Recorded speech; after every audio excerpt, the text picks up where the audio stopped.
Hey folks, welcome back to the channel. Some time back you may remember a similarly titled video called Animal Tarot Decks Finding One for You. This was heavily requested and is probably one of my more popular videos to date. I confess I've held off on doing an oracle version as I know tarot affords people more challenges when it comes to this question than perhaps oracle does. Also, there's naturally a crossover between topics, so there's a bit of a risk of repetition.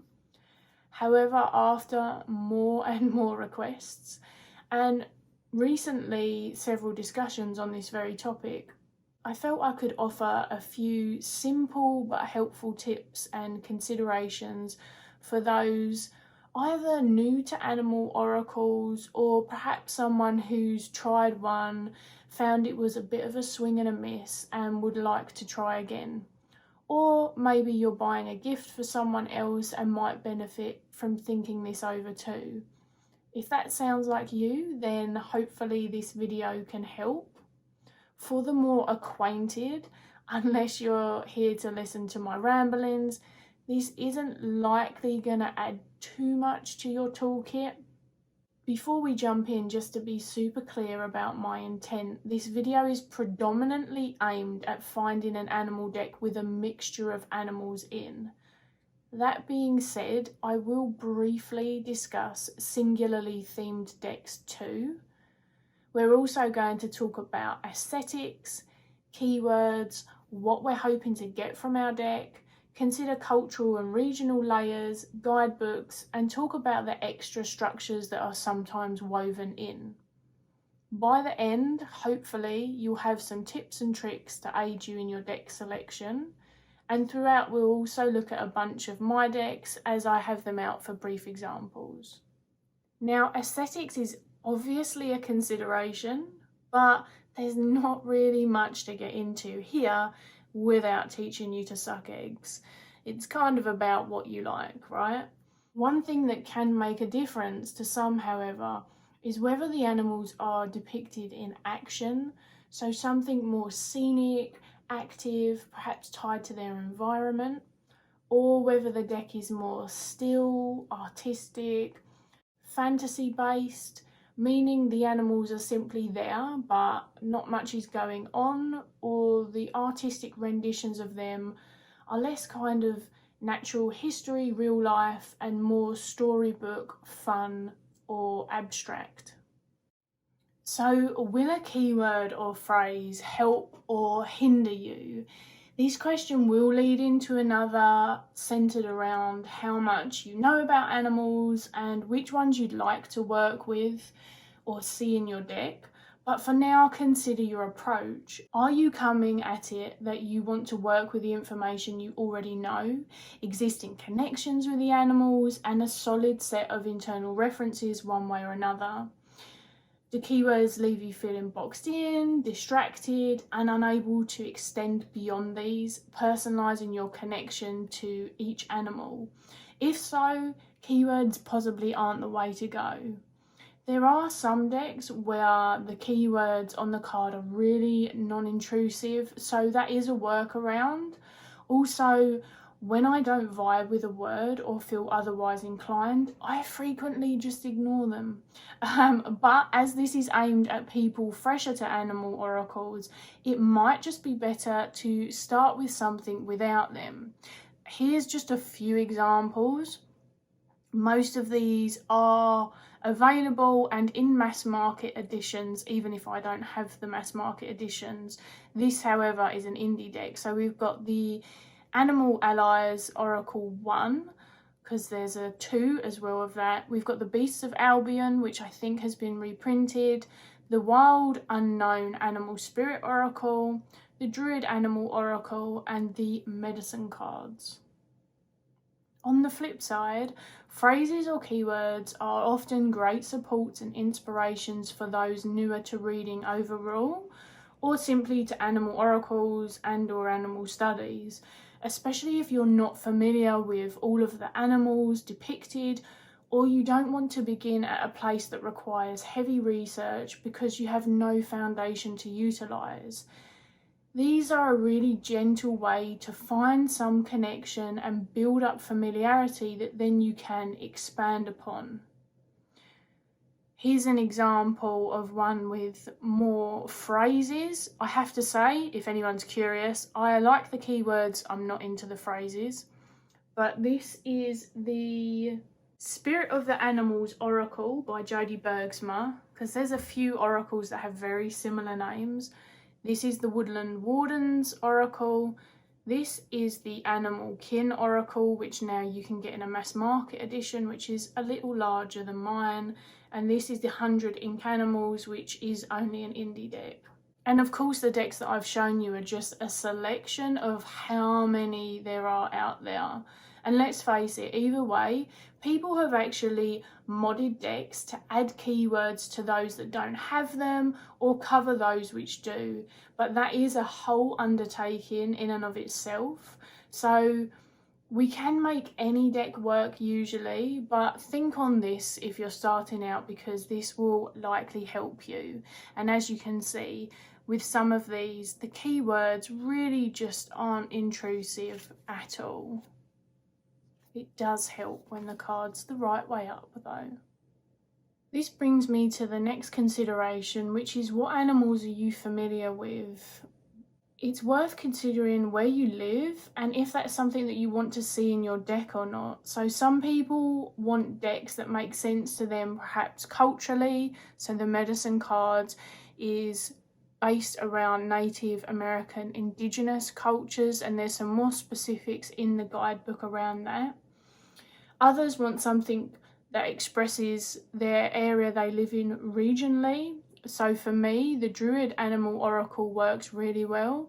All of the animals in here either currently live in the UK or have done historically, perhaps that they're not around at the moment, such as wolves. And then others want to experience animals from all over the world and learn about ones they don't always see.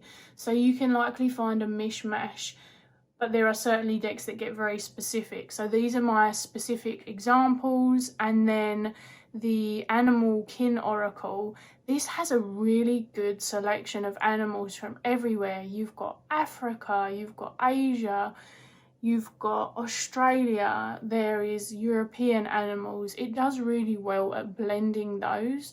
So have a think about what animals you're wanting to see and work with in your deck to start off with.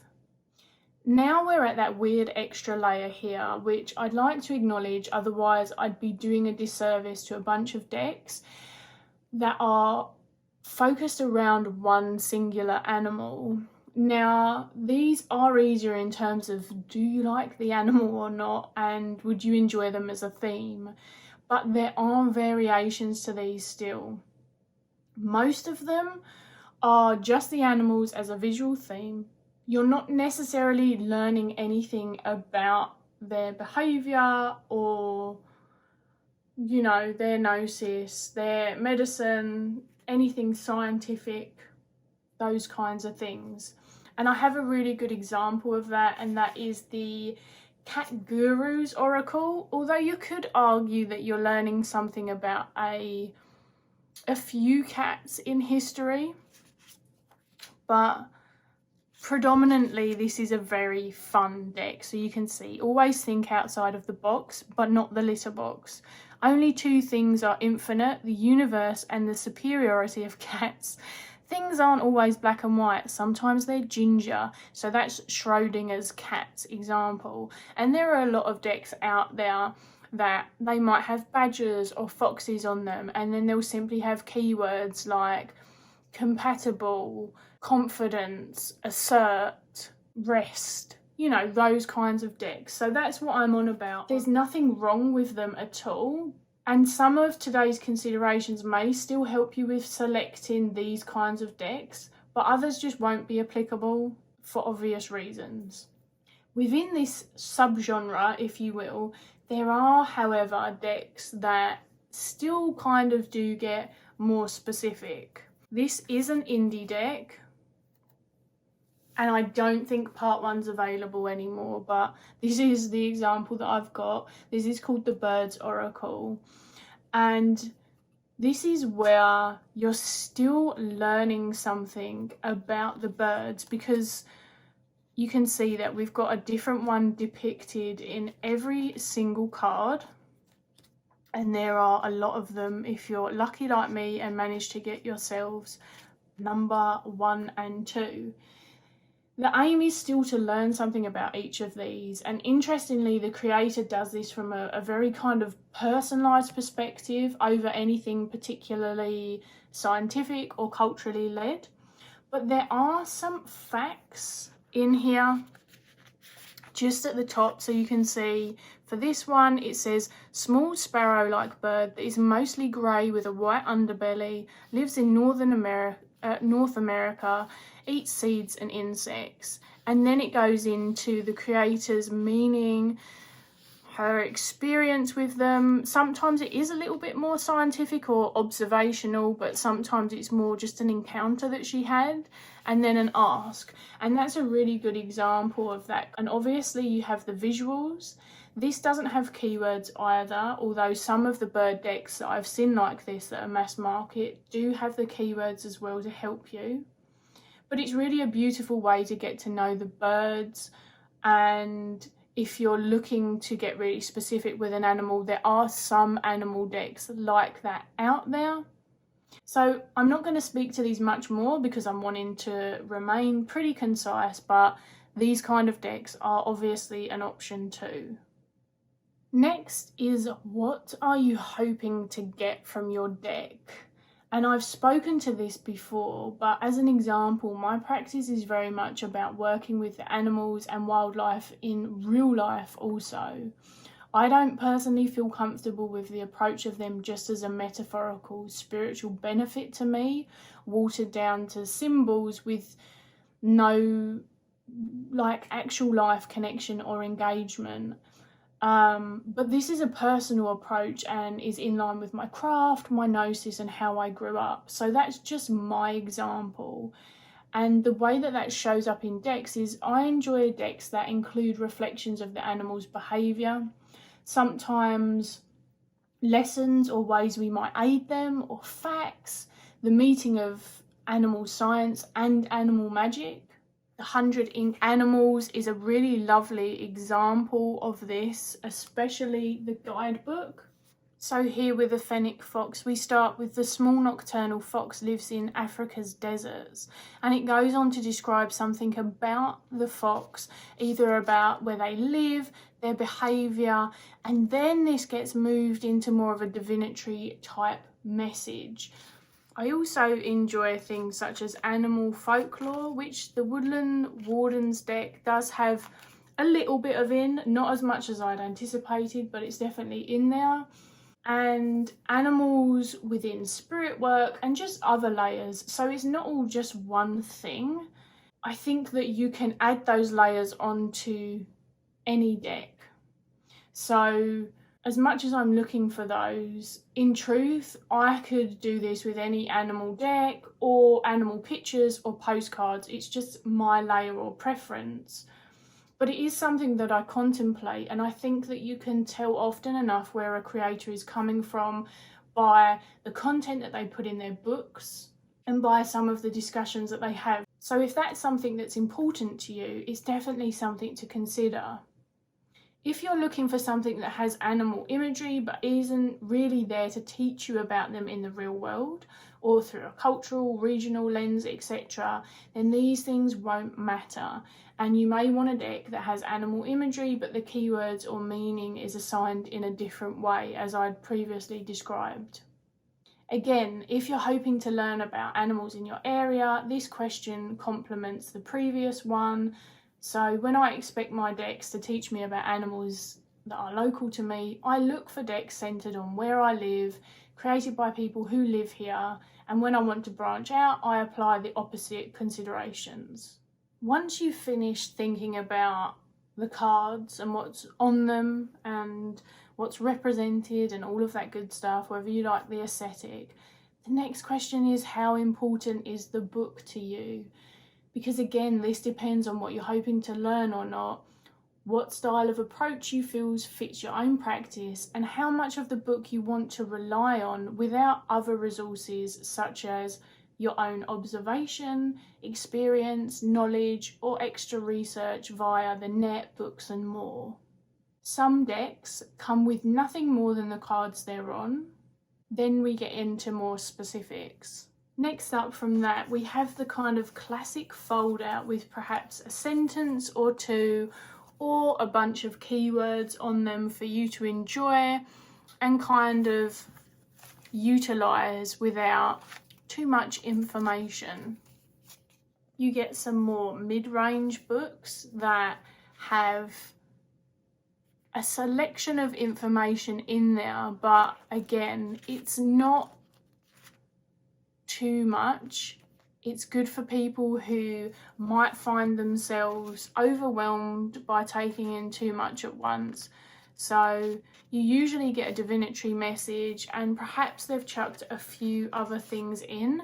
These 3 books are good examples. We've got a bit of folklore, a little bit of science or behavioural observation, some keywords or some additions of when in balance, when out of balance. So these are kind of your mid-level books, I suppose, and there are a bunch of those. Then we get into the meatier books, and I've got several examples here for you. And these are ones that there is a lot of information per animal. So in the Beasts of Albion, we've got the mythology and folklore, and you can see that spans over at least 2 pages, characteristics with keywords, a divinatory message, and then the spiral path meaning, which we will get into in another category in a minute. There's quite a bit of information in that one. The medicine cards is another prime example of this. The medicine cards use contrary cards, which many people in tarot would simply call reversals. We've got a poem per animal. Then we've got a very sort of culturally tied story, and it interweaves the divinatory message within that. And then we've got the contrary position, and it moves into the next one. A lot of these books have a lot of extra write-up information in the front as well about the people's experience, perhaps the culture or the folklore, their stance, why they work with animals, how they approach them, and all of that good stuff. And this is the Druid Animal Oracle. There are 2 versions of this book. There is a smaller one that has less information, and then there is this one. It actually has a pronunciation guide. Oh, there it is. In the beginning with keywords, and then when we get into the animal message, as you can see again, we've got keywords they've chosen for the card which weren't on this deck, so they are here if you want them. We've got a description of what's going on in the card to really pull on the environment and scenery. Then we get into the divinatory message and a reversal, so this one uses reversals also. And then the addition of this large book, we get some myth or folklore or tale about the animal. So this one has the tradition of the fox. And you can see that goes right into the son of fox, strong in counsel, and the fox's pelt. There's quite a lot of information in this. The tradition of the boar has a Celtic write-up, then a discussion of the divine hunt. And this is another book that has some extra information in. Lots of them will have spreads and all that good stuff, but these are examples of like what I would refer to as the meatier books.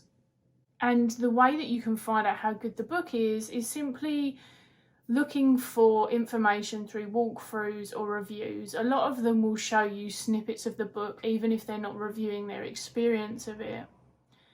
For me, some of my favourite books are a mix of keywords, poems, lore or facts about the animal, observations and a divinatory message. So of course the meatier ones do tend to be my favourites because it's a lovely blend. And some of the chunkier ones are more in depth than others. But like I said, if a lot of writing is just going to overwhelm you or it's not where you want to start, then the book perhaps isn't as important. Even if you do get one of these decks, you can maybe put the book to the side for a while, or get one that simply has a little folder or something more condensed. Finally, as an add-on and kind of a heads up, is there an extra structure to the deck? Because oracles, unlike tarot, can really do their own thing. There's no school of thought or even several grouping them together. Some of the common structures are elemental, which is an interesting one because some people are basing this on the environment they feel fits the animal most. So it could be for water, they may have animals like otter and salmon because that's where they predominantly live, and then air for like eagle and bat. Others with the element will tie it more into how the creator perceives their energy. So fire for ant and earth for vulture. So here are several decks that include elemental associations. Again, this is the Animal Kin Oracle and this is the Wild Unknown Animal Spirit Oracle. And you can see it's more obvious on these than it is here because it's just here in the four corners we have the element and it changes 𝗵𝘁𝗁𝗃. Both of these have the element of spirit in them as well. So they have a circular as well as fire, earth, water, air. I'm not going to see any of them now. Here we go. So Phoenix. One of the things to note, and this kind of goes back to what animals do you want to see, but to really make it explicit, some animal decks will have fantasy animals in them. And that, I suppose, is another layer in itself. The Druid Animal Oracle has dragons in it still. It has 4 elemental, and you can simply remove those from a deck if you don't like them, but you like the rest of the deck. It would be very easy to do in here. All of the fantasy animals are in the spirit. So you've got like unicorn, phoenix, a golden egg, a black egg, a sea serpent. There's about 7 cards, I think, that could easily come out. In this one, it's got a unicorn, but I believe that's it. I would encourage people to make the decks work for them. I know sometimes they're numbered. As you can see here, it's numbered, although it's really small. Here it's not. But if you can deal with just taking them out and ignoring that there's a few numbers missing, it's really not going to hinder your deck. So if you don't want to work with fantasy animals, or at least you don't want to work with them intertwined with real life animals, then that's an option. But you can see here the elements are utilized throughout, and it's really about whether you want to engage with that or not. I'm going to repeat myself here because why not? You can ignore any or all structures in my experience. As I say, I have several decks. I'm going to show you another with a different structure in a minute. But these are prime examples of how things like the elements are woven in. Now, I might work elementally with animals. It's not always, and this really changes. Like even the element for snake for me can change from like earth to fire. If it's a water snake, it might even be water, and it really depends on my approach, what I'm doing and why. So I think that it's important to again remind yourself that just because there is a layer of structure in the deck, it doesn't mean that you have to work with it, but it's something to consider. It's not always clear, however, on the packaging. I've also seen other aspects be intertwined and people get really creative. So attempts at food chain hierarchy, which is something that kind of is spoken about in the beginning of this deck as well. I had to think about it. It didn't really work for me in the end, but that was something that 𝗵𝘁𝗁 has woven in. Then there are others that entirely do their own thing, and they may have created a system or categories that you need to learn. For the Beasts of Albion, it has, and you can kind of see, it's got the colour-coded blues, greens and like reddy browns in the cards. It has a 3-tier, I'm trying to remember whether it's in the beginning or the back, a 3-tier system which is called the Spiral Path. And within each of these, they're broken down as well into growth, challenge, intelligence, creation, and then the top animal. So this also has 2 fantasy animals, and then you've got your lion as well. Chosen very purposefully, very beautiful reasons. I've read all of this. So the way that this book is laid out is the animals are in order of, instead of being in alphabetical order, which is frustrating, but thankfully we do have a contents page. They're broken up into their subsections and their kingdom.